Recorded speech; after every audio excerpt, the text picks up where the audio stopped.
Great. Once again, good morning. This is the fourth webinar that EAVCA is holding, and it's such a pleasure to welcome everyone in attendance. Like I said, the webinar is around the impact of COVID-19 pandemic to financial sponsors, being that the EAVCA is the trade association of the private equity and venture capital firms operating in East Africa. We felt that it would be of value to look at the situation from the perspective of sponsors and dissect some of the challenges that we've been encountering, and also interact and exchange on ways that we could improve our portfolio, our input within our portfolios and strategic guidance. So with me, I have a very diverse panel, and I'll start off by introducing the chair of the session today. He will lead through the presentation and also be the moderator for the second bit of this session, which is a virtual fireside conversation. So Uday Bansin is managing partner with Tradeways Capital. He has diverse corporate finance advisory experience within East Africa, previously worked with PwC, and has advised in the course of his career over 200 companies. We also have Mr. Mbovi Ngunze, who's a senior operations and strategic advisor for Catalyst Principal Partners. Catalyst Principal Partners is a GP or private equity firm that invests in East Africa. And then last but definitely not least, we have Mrs. Antje Steiner, who is the director of DEG in East Africa. DEG is a limited partner and investor in PE funds as well as directly to portfolio companies, and they invest in both equity and debt. I will now hand over the session to Uday, who will guide us through to the next steps. Welcome, Uday.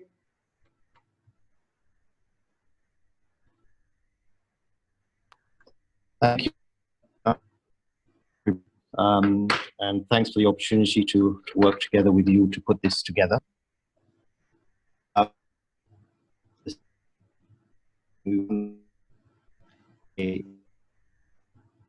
To go through this, we will try and do it as efficiently as possible. I will spend some time going through some data that we've put together and share some thoughts that we have as Tradeways, and then obviously have a conversation with Mbovi and Antje.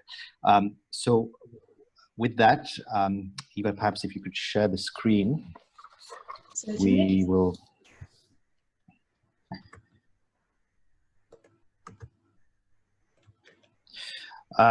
So essentially, as is suggested, this session is focused on it's a two-part webinar. So the first session is for financial sponsors, and the second is around for the companies. And as you can see, what we suggest is the key theme is one size doesn't fit all, and we need to then examine where we are on the liquidity scale. But with that, we'll just get into what the key, what we think the in M&A, share some perspectives in East Africa, and then sort of discuss sort of strategies of depending on where you are on the liquidity scale. Part two is just a teaser for the next webinar, which is more focused on at a company level as opposed to at a financial sponsor level. So with that, if we get into what our key themes are. So we've picked out what we thought are the 5 sort of key themes, and clearly you'll find that a lot more themes will develop as time goes on. But the first key one is all around the demand for liquidity. And as we all know, there's no secret that that this crisis has led to an unprecedented demand for liquidity, not only at a company level, at a portfolio level, but it will also affect GPs, especially the GPs that are first-time GPs or those that are about to hit the road. And there's a lot of data sets to suggest in the last few weeks that fundraising in the next sort of 12 to 18 months is going to be a challenge. And the problems then arise also at a company level is that we're, in our conversations with the various GPs, we're finding that how there is a sort of an insatiable demand for emergency funding at a portfolio company level.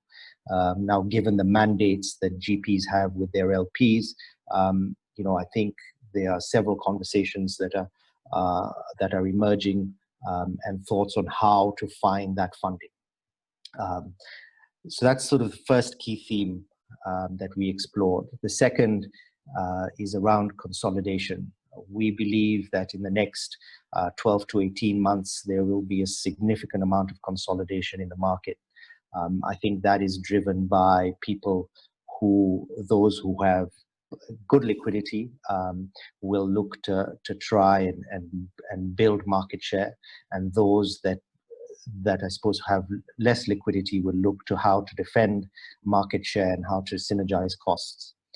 The second is also around PE firms. We believe that a lot of the GPs that are, I suppose, smaller or the first-time GPs will see that it will become increasingly difficult for them in this new environment. And I think for temporaries, in the short term, we will consider how they can go forward, including merging.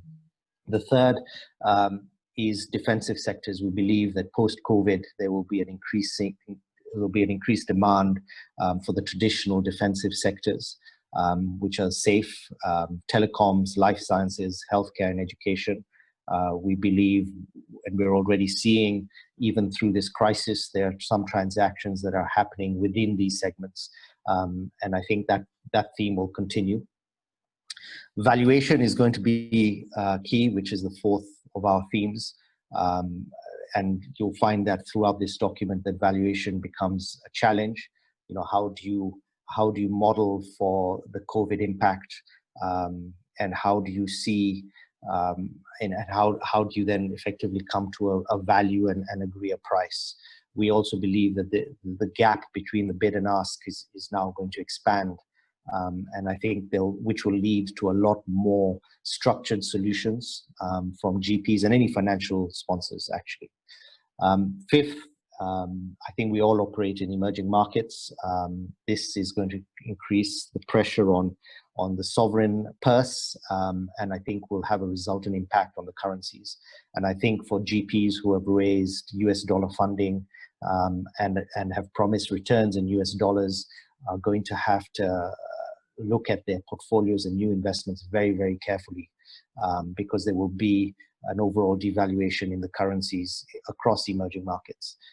Again, so that will lead to demand for businesses that have a strong US dollar foreign currency revenue base. So those are our 5 key themes. If we go into, let's look at where we are in M&A transactions globally. I think if you look, there's not a lot of data around Africa, but if we looked at worldwide transactions and we mapped that against what happened during previous crises. We looked at 01, 02, and then we looked at 08 or 09. There's no surprise here, but it's interesting to see that effectively there were drastic reductions in the number of M&A transactions and the value of M&A transactions during those crises. And we believe this crisis, because it'll impact the real economy, we expect a similar trend. However, I think having said that, we do believe there is a baseline of M&A transactions that will happen, and that will ultimately speak to what shape the recovery will be. We believe in emerging markets. I don't believe the V-shape recovery will come, but I think it will be a U or an L shape. And the data suggests, if you look at 2020, already there is, if you look at Q1 on a global basis, there's already a significant reduction in the level of M&A transactions. I think we go to the next slide. If we look at, so what does that mean in terms of multiples? And if we look at equity contributions, these are pretty interesting slides. I think if we looked at the 07-09 crisis, you found that EBITDA multiples shrunk by sort of almost 2 times during that crisis. Again, they picked up, and I think a lot of that pickup was due to a lot of quantitative easing. There was a lot of money available chasing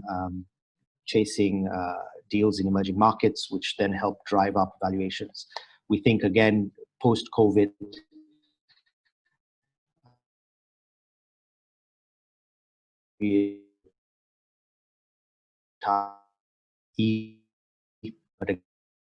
level of fiscal support that will be provided by the governments.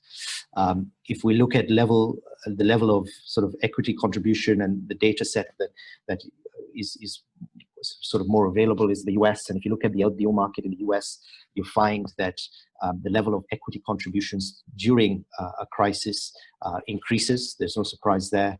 But you'll find that between 07 and 09, that increase is you know, it speaks to a significant amount.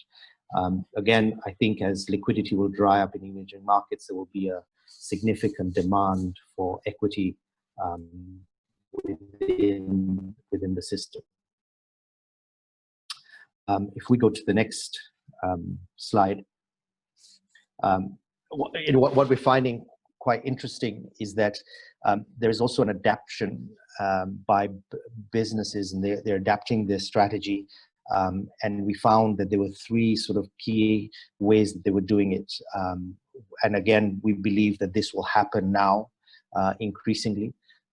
We found that there is a lot of people are now looking to create this idea of strategic partnerships, and particularly around retail and finance. You're finding that, you know, given the e-commerce, the emergence of e-commerce, and actually the resilience in that segment as a result of this crisis, you're finding a lot more partnerships between financial players and retailers. You know, deals between Zook and Zooks and Amazon, and of course Marubeni and Global are some of the big transactions or strategic partnerships that have been formed. The second is that there is a lot more focus. Again, it speaks to our theme around defensive sectors. You're finding that the recent M&A activities around specific verticals, health and technology, are the 2 segments that stand out. A couple of big deals that have been announced and are working towards that. And if you look at them, those again are focused within the tech sector and the health sector. Again, in bringing it to East Africa, you find that there is a vibrant fintech, e-commerce sort of business sort of environment, which I think will begin to pick up pace post-COVID. You're finding that some of the large players are now looking to divest, to shore up finances, and the mothership, Sasol, has begun conversations on its stake of its large chemical complex in the US, and that's $13 billion. And if you'll remember, this was this fit for them at a time that they believe trouble at home needs the sale of this very strategic asset. And the online average transaction volume, so again, just driving home the point, has increased by over 74% just in quarter 1 of 2020.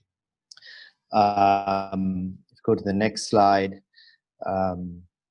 You'll find, so what does this mean in East Africa? And a lot of this data, I appreciate you have seen before, but I think you'll find that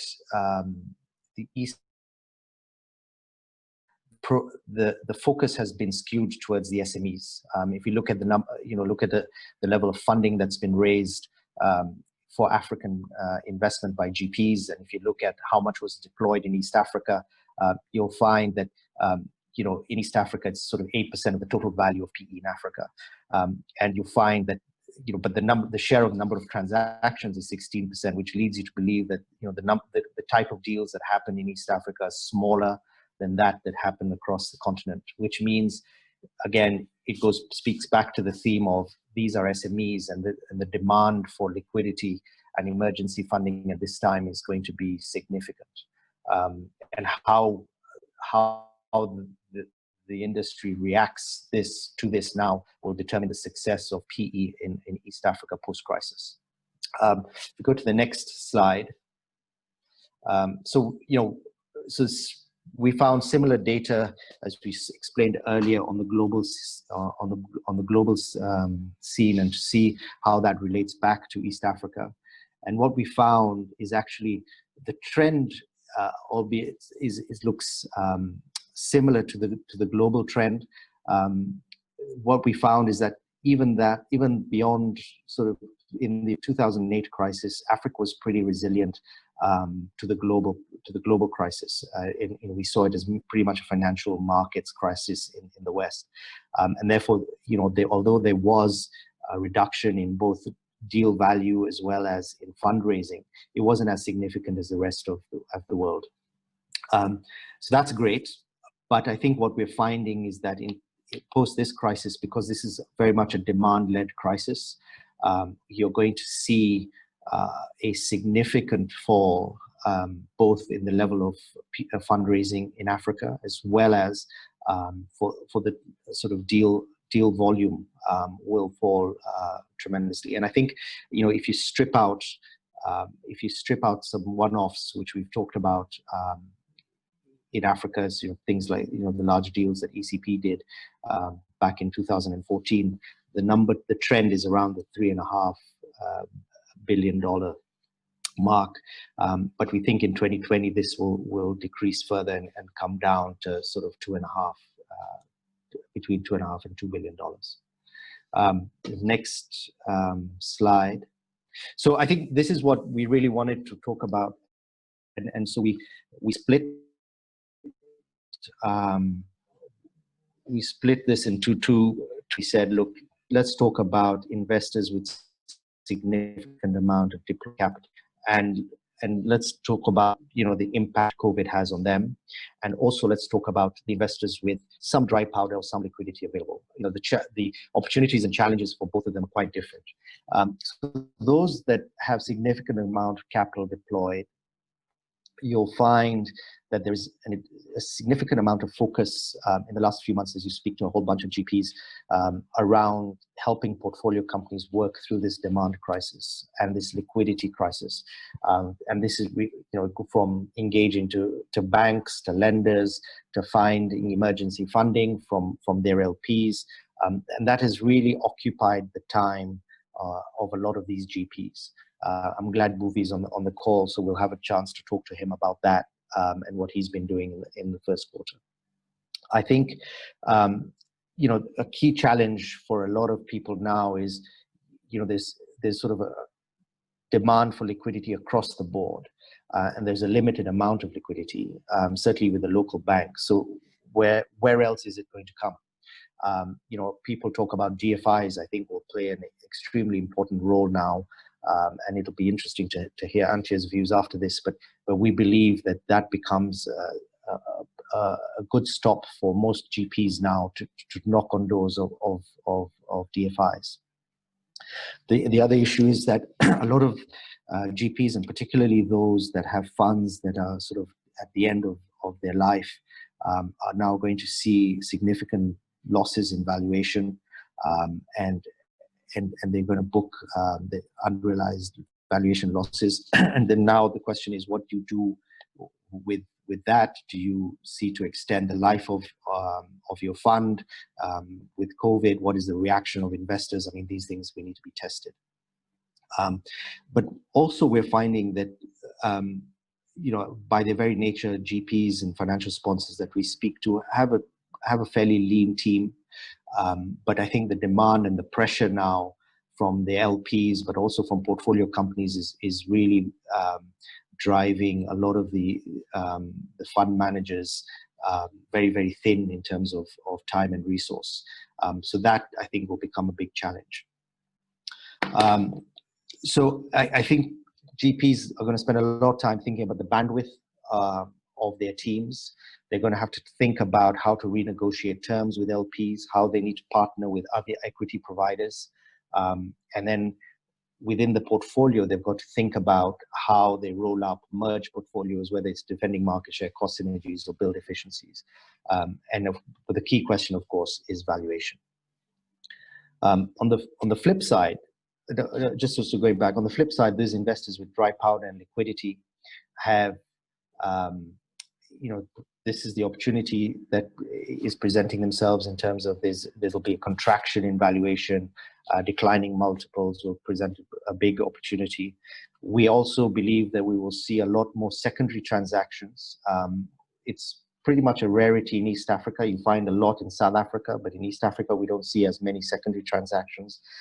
But we think that this will increase now as financial sponsors who don't have so much capital, as well as those who do, start to meet somewhere in the middle. I think we believe that those with liquidity are going to use the equity currency to drive valuations further.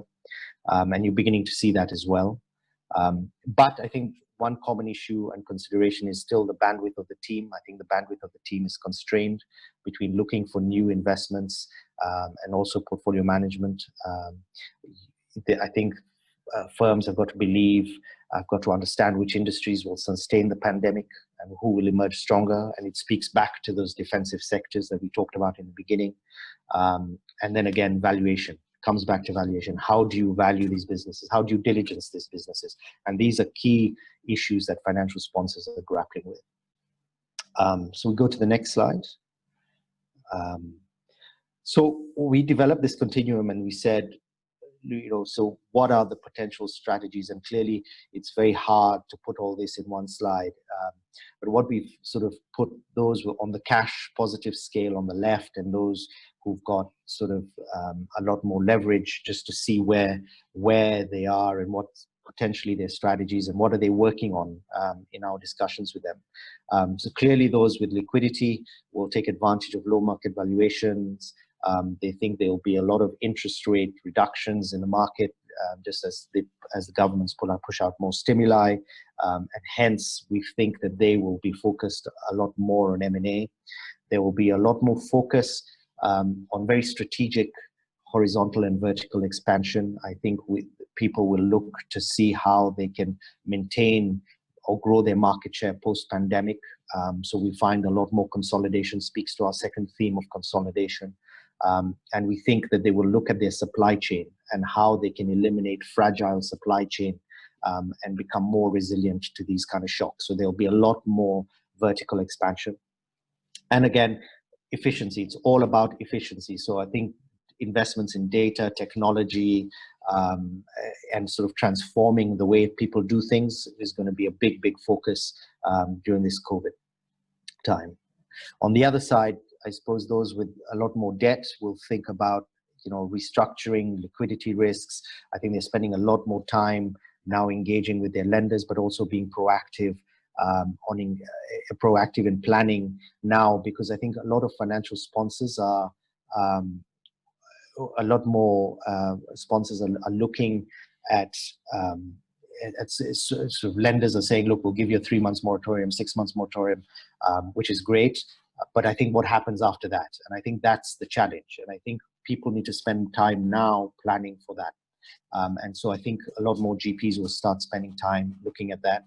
I think there will be a big emergence of alternative funding, and that we think family offices will start playing a more involved role. I think you will see more structured solutions, potentially hedge funds entering the market, just because they will have the ability and to structure and also the access to the funding.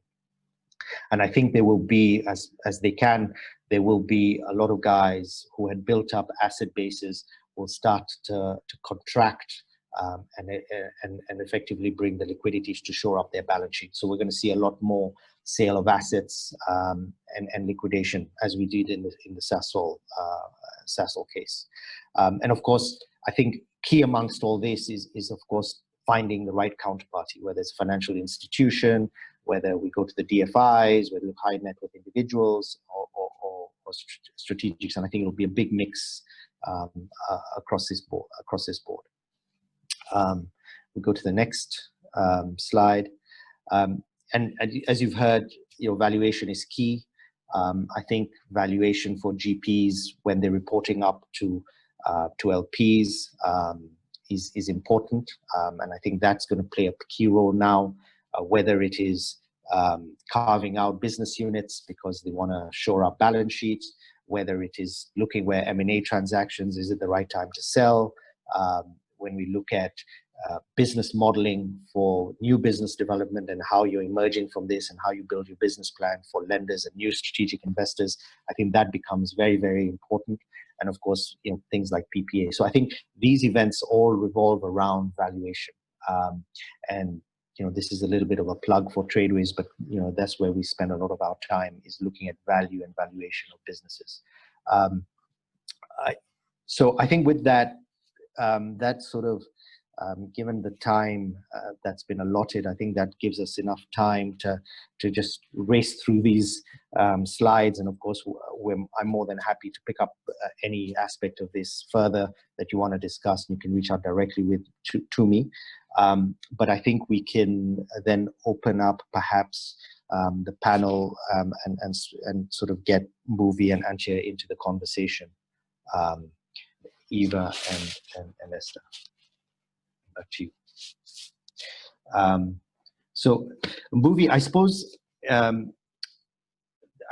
the question now for you is you're given what you've heard and what we're saying around portfolio management, and you of course your skills in this area are legendary. I mean, where have you been spending your time in this sort of first quarter as a result of COVID? I mean, a view from you would be very, very useful. Thanks, Uday, and good morning, everybody. I think the old adage that cash is king, I think has come to the fore in this in this period, and so liquidity, as you say, is absolutely critical. So we've spent a lot of time probably just making sure that everybody understands or has a resilience plan. And I think the first thing is first checking from where are we with employees and what's the state of employees. Can they effectively get to work, either working from home or if they need to come to work with the right sort of protection? Because if you're in different sectors, manufacturing, which continues, you still need to get that support coming in. Spent a lot of time also in sort of making sure amongst the different management teams that they understand how they categorize themselves, so you don't put the whole management team at risk. There are people who can actually separate themselves to make sure there's business continuity.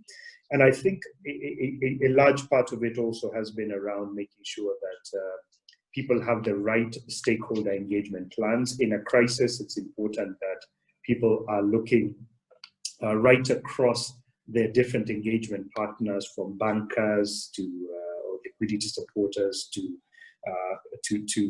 customers, to their own staff, to people that they trade with, and make sure that, because there will be adjustments along the way. If you're deferring creditors, you need to know where you are with them, and you need to have an engagement plan with them. If you're talking to banks, depending on which country you're in, that your plan is clear. Customers, re-engaging with customers, even if you're not supplying to them, you still need to make sure that actually you keep a conversation open, because you'll still need this group of people when you restart. I think we've spent a lot of time also in, as you say, on the liquidity side, making sure that the cash forecasts, 13-week forecasts, are clear and on a rolling basis, and making sure you're adjusting on a continuous basis, because at one time or the other, particularly when lockdowns and all were coming in, nobody knew which way things would turn. Things are stabilizing a little more. So with those downturns, needed to understand, what do you do? How much runway do you have with your liquidity? How long can you survive? And the first thing is, what do you cut off immediately, and how do you plan out, and what are you rolling on a continuous basis? I think knowing your cash burn and knowing where you are, and knowing all your liabilities and all your assets is absolutely critical. And then also making sure you're also refreshing and looking at, is there opportunity if there is real crisis, but there are some assets that you need to actually shed, having a plan and having a clear view on that. The other point is, and you mentioned it there, scenario planning.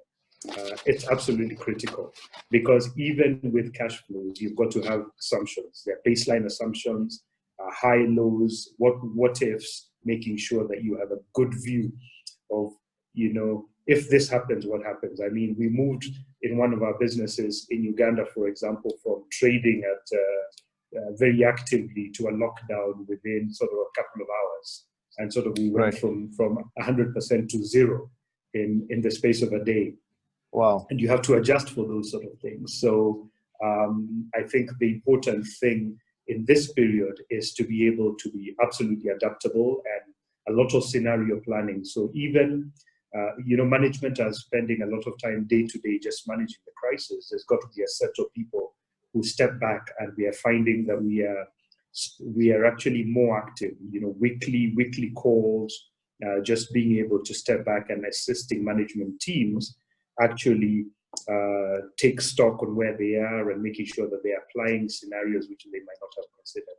I think that's the sort of broad range of sort of involvement we see. So I think, so digging that a little bit more, right? And I think that's very useful. And I think, but the challenge that a lot of, I suppose, companies and funds are facing is that you say, okay, well, look, we've made all these cuts, we're doing all this scenario planning, this is where we're going to go, and we're going to keep as much cash as we can. But you've got to keep a baseline, because effectively when the recovery comes, you've got to be equipped, right? Because you want to shed everything and then come back, and then sort of it'll cost you a lot more to build up that capacity. And I think that, finding that balance is I think a lot of people are struggling with, right? Because the natural reaction is let's cut everything. And what's your advice to businesses or I suppose financial sponsors in thinking about sort of when does that recovery come and what do you need to keep to get there? I think I would say it's not cutting for cutting's sake. I think you've got to be, of course, strategic in that. I think even when we talk about, I think when you're talking about cash flow, it's really, and that's why I talked about the engagement plan with stakeholders.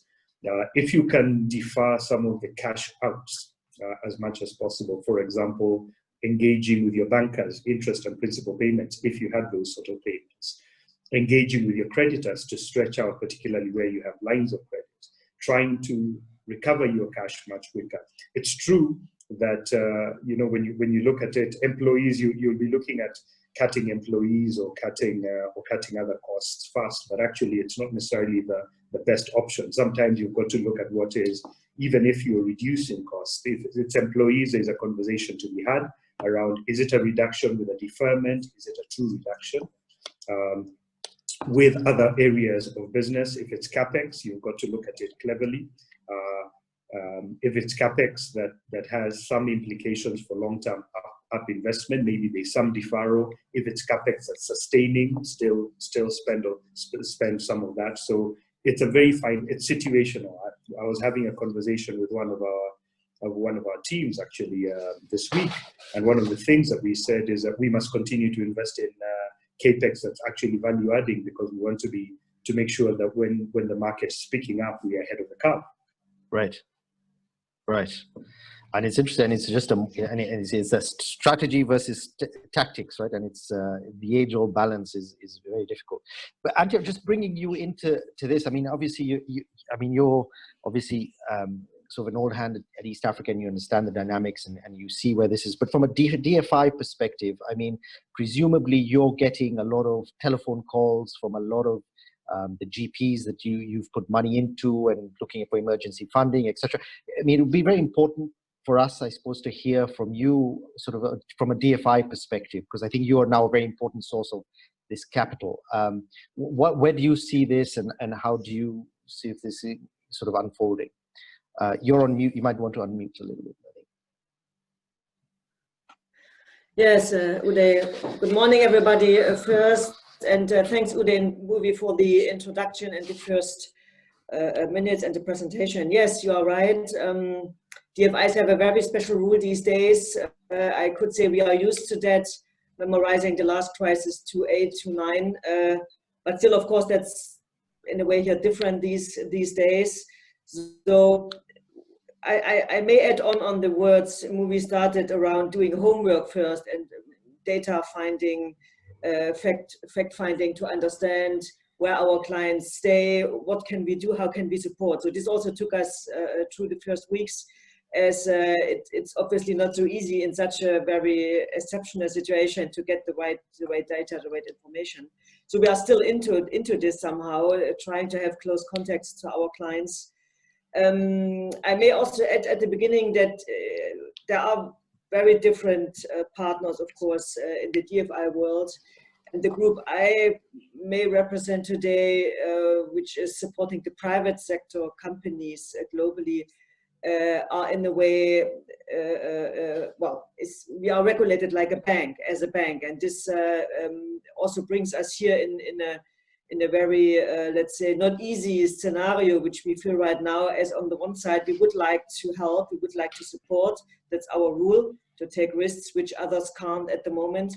On the other side, we are fully regulated, which brings us to limit topics, client limits, country limits, and this is the basic scenario we are trying to deal with at the moment.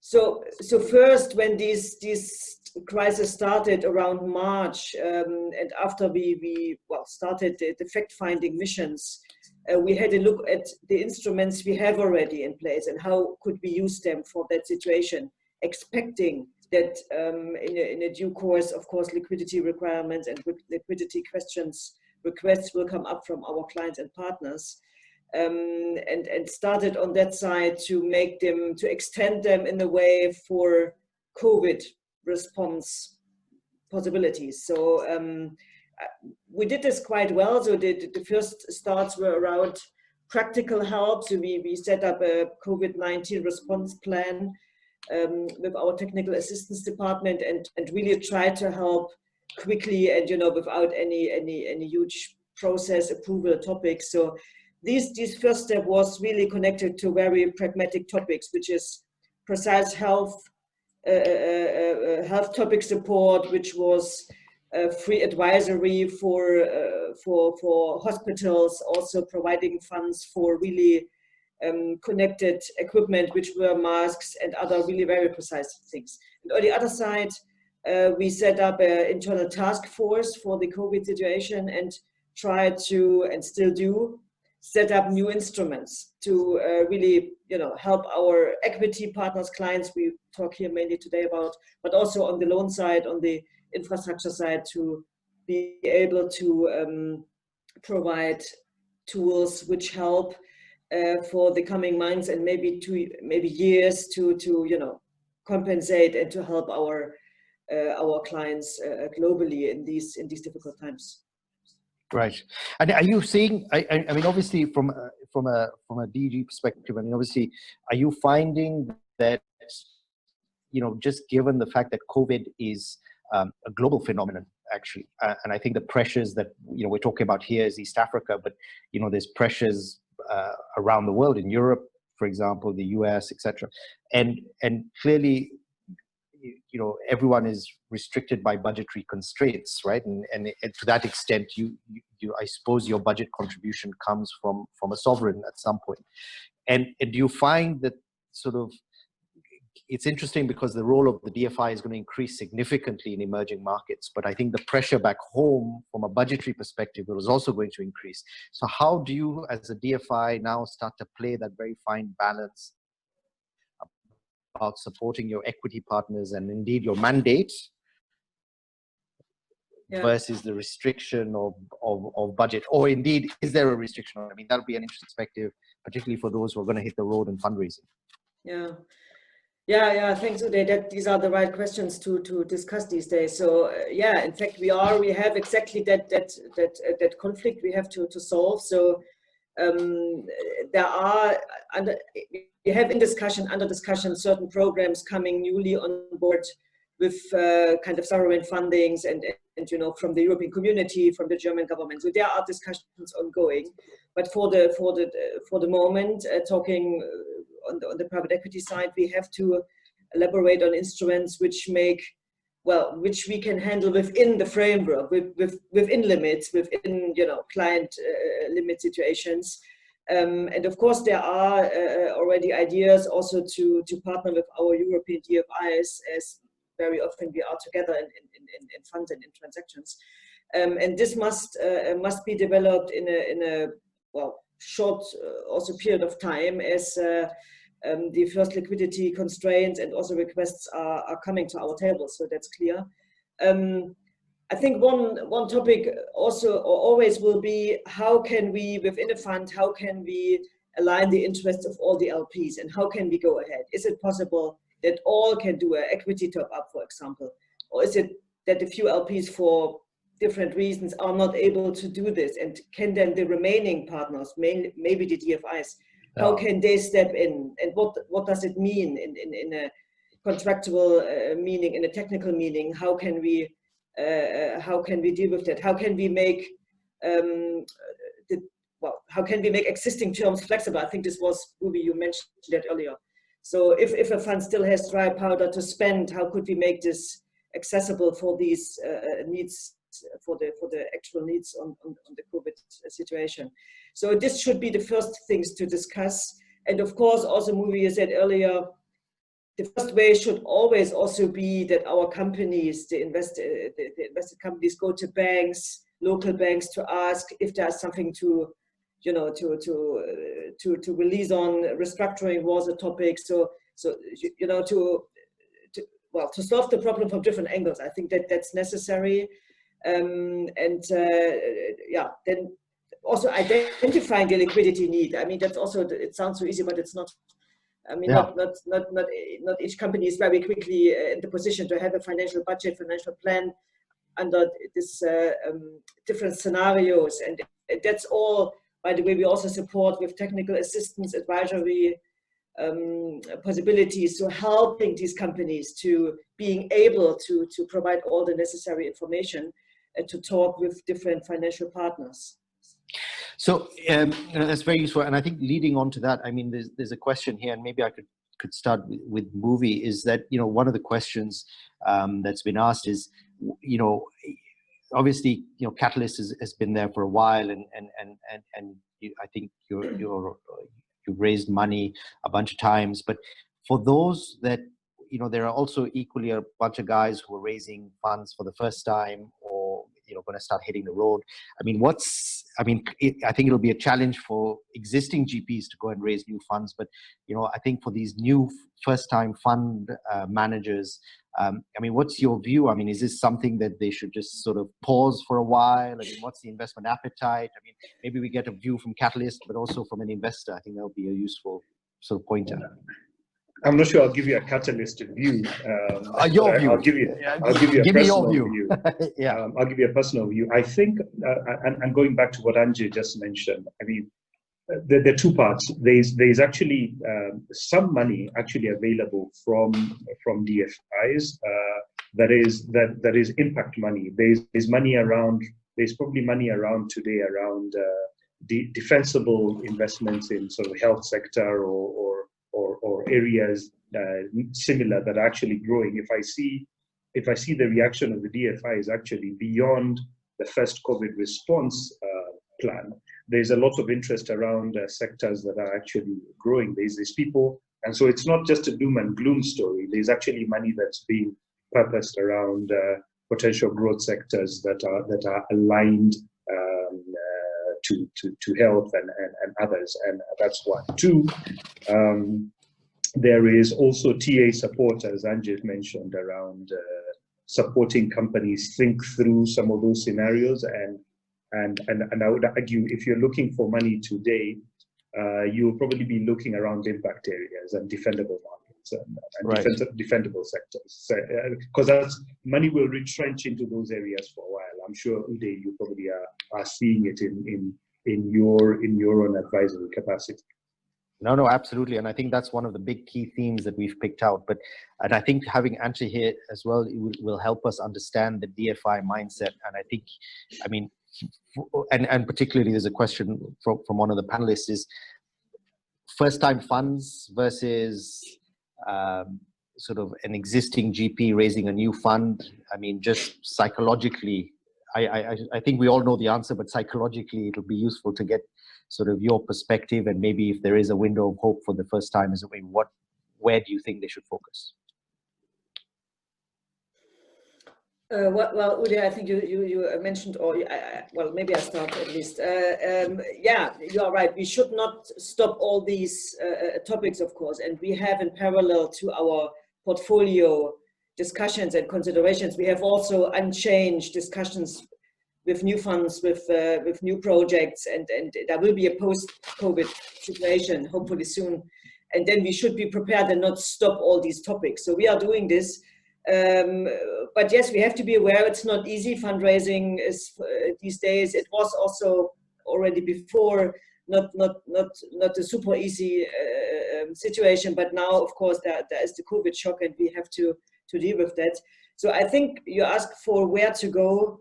It will all be connected to sectors. Are these sectors where it's rather likely and easy to understand that they will, come through the crisis? There will be, the demand will only be limited, impacted by it. So that is, of course, the easier story.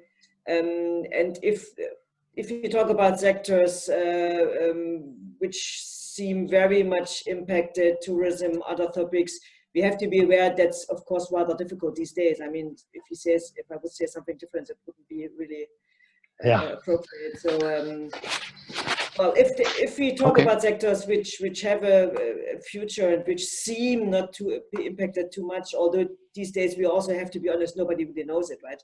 There is always a huge variety of indirect impacts we cannot yet really judge fully, but of course then the chances are higher. That's seems clear. Okay, no, that's clear. So I think, look, and someone is like a good fund manager told me, he said, listen, the days of looking for the unicorn are over. Now you look for the zebra, right? Strong, steady, and make sure they get through the crisis. So I think that's what we're speaking to. But I think let's just turn the conversation slightly. Look, so we've talked about sort of where we are today, the importance of cash management, scenario planning, daily activities, weekly. I think everyone is sort of very focused on managing portfolios. We've talked about sort of where will this liquidity come, and I think there is a challenge from local banks, but I think also what I'm hearing, DFIs are keen to continue to supporting and stick to the mandate, but there is also, they have their own conflicts and they have their own challenge, and how do you get beyond that? So I think there's sort of some thinking to be done there, and I think in the meantime that remains now for people like the fund managers, so like Catalyst and others, moving. I mean, you've got to equally deliver a mandate of exiting, etc. I mean, where do you see, without talking about specific examples, but just where do you see? I mean, do you see that sort of time, the time horizon expanding now? Are you, and how do you approach sort of things like valuation and exits? I mean, it just from a flavor of sort of your view will be important. I guess my perspective is, I'm sure exits will be delayed because, nobody will be taking up businesses at this point. And that's just a fact of the matter. And I think the DFIs will recognize that if there was a timing around exits, there is no question. But we are still looking at pipeline, because even in this market, even in these times, it's important to keep, if you've got gunpowder, it's important and you've got a mandate, it's important to look at those sectors, and you'll be looking at sectors that probably give you some, not only value growth, but also some liquidity in the period of the investment, and some of those investments exist. There are people out there. Obviously, there will be some distressed assets which might be available for pickup, and like you say, you might be able to see secondary sales. The challenge, I guess, in this market, from my perspective, is you pointed it out. They're small deals, so everybody will be chasing those deals, and there's quite a lot of probably money chasing the smaller deals, and I would argue that probably whoever if you're able to create platforms that create value, that could be another thing that could drive value. And that's that's like a super point, right? Because I think generally GPs in each market, I mean, in terms of transacting together, don't really do that. And I think I believe that will change. I think you'll find a lot more. You've got to find innovation. Yeah, absolutely. Yes, and innovation will have to come to it. And the people who are innovative in structuring stuff and are able to drive cooperation while still delivering value, I think those are the people who win in this situation. Yeah.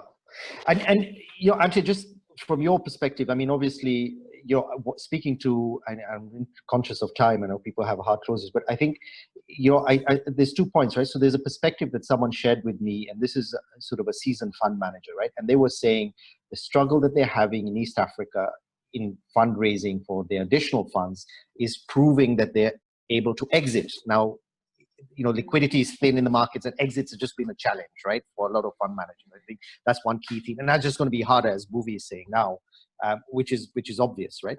But what is your sort of perspective? And I'm speaking now.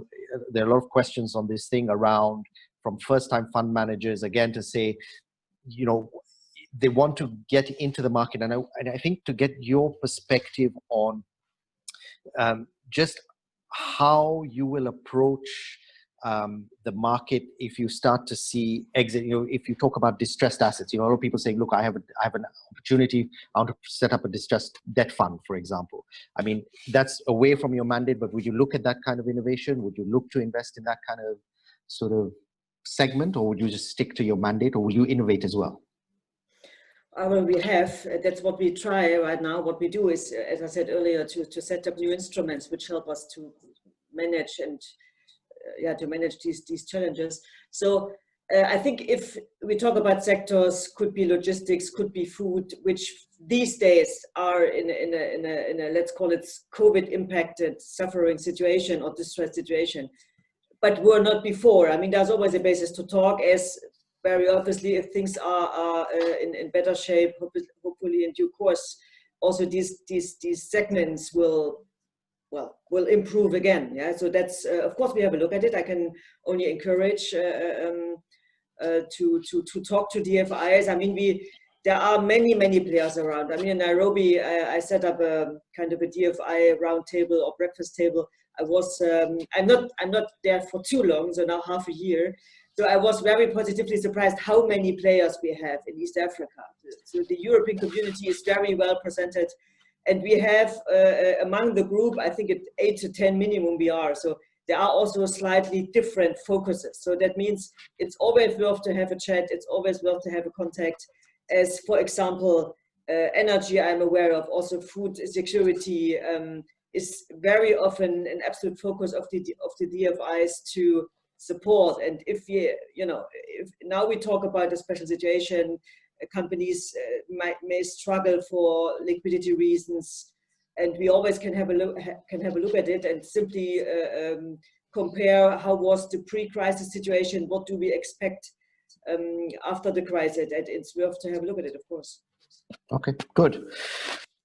Look, I think in the interest of time, I think we have 4 minutes left, and I know some of us have got additional stuff.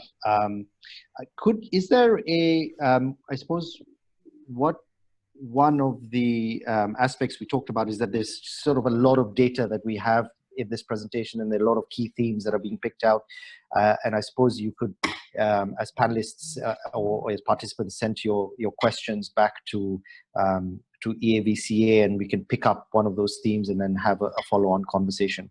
But I hope you've all found that insightful. I hope you've been able to see some data and some key themes, and I'm pleased that a lot of that has been validated by the august panel that we have here.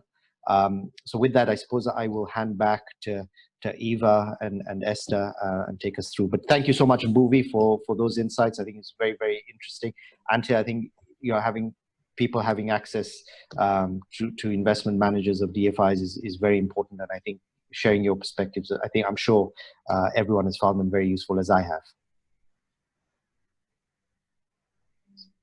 Well, thank you.